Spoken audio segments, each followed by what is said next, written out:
Hello, my name is Rex, and today I will be analyzing The Story of an Hour by Kate Chopin. Little background on the story: it was written in 1894. It was published in Vogue magazine originally. The author, Kate Chopin, was actually a feminist. I think you can see that through some of her writing, and female independence is a very strong theme of the story. The story starts out with Louise Mallard, and she has a heart condition, a heart problem. Louise Mallard's husband, Brentley Mallard, was supposedly murdered in a railroad accident. Brentley's friend Richard is the one who finds out about it at the newspaper office, and he sees that Brentley was killed in the railroad accident. Since Louise has a heart murmur, they're scared to tell her, as they think it might cause her heart to stop of shock or something. But Louise's sister ends up telling her, and Louise breaks down in tears, of course, as she finds out her husband dies. But as the story moves along, she realizes that she's free now. She can be independent because she doesn't have a husband anymore, and she becomes super happy about it. The story goes on. She feels more and more free. She looks out the window into the distance and keeps repeating the word free to herself, because she's free from her marriage and free to do whatever she wants now. As Louise is looking out the window and she's repeating the word free, she sees these treetops, this blue sky, white fluffy clouds in the air. She hears birds singing, and she even smells a coming rainstorm.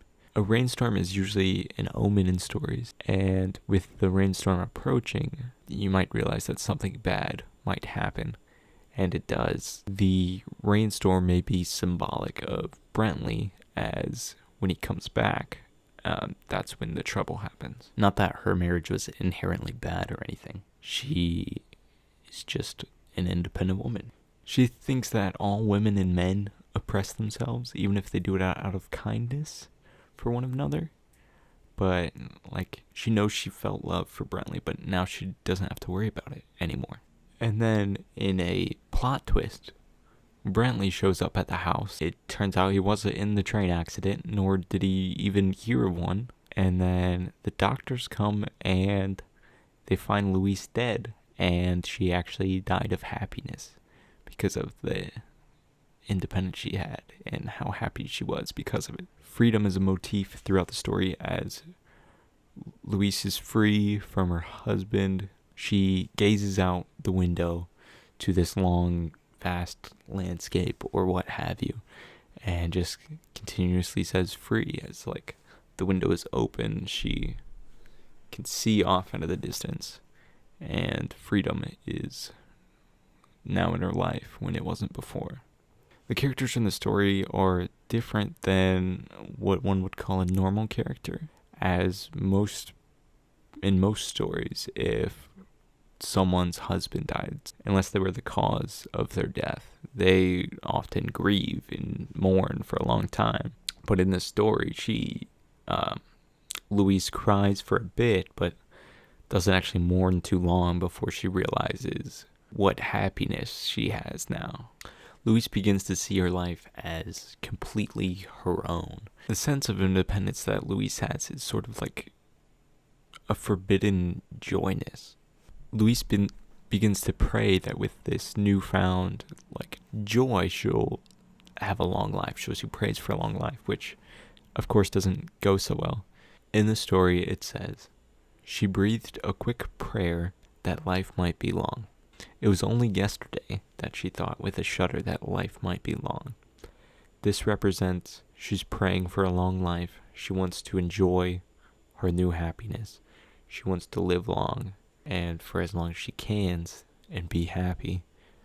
But just the other day, she didn't want to live too long with how her life was going. Said she shuddered when she thought that she might live a long life. But now, with Brentley gone, she wants it. She wants to live a long life, and she prays that she will. Because when Brentley returns, he yanks this joy back. He takes away her freedom once again. And though she doesn't have this joy for too long, it basically leaves as quickly as it came. It's enough to kill her of happiness because of how quick a spurt it was. Louise states that her husband was loving and caring. The story mentions a few times of Louise crying, but after the funeral happens, she doesn't cry anymore for the rest of the story, and it's like she's just leaving Brantley in the past, and that's really what she's trying to do.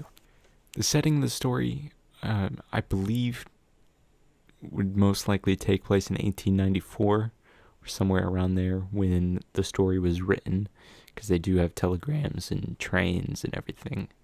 She did care for him. She knew she would cry at Brantley's funeral, but she views her husband Brantley's death as more of a release from oppression. The story never really states anything about how she was oppressed in her marriage, or if anything was truly wrong with it, which I don't think there was.